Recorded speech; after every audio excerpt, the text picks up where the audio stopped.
কাছে তুমি মানে সাত রাজার ধন, আমার কাছে তুমি মানে অমূল্য রতন।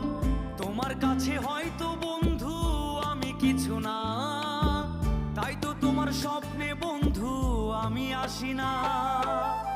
আমি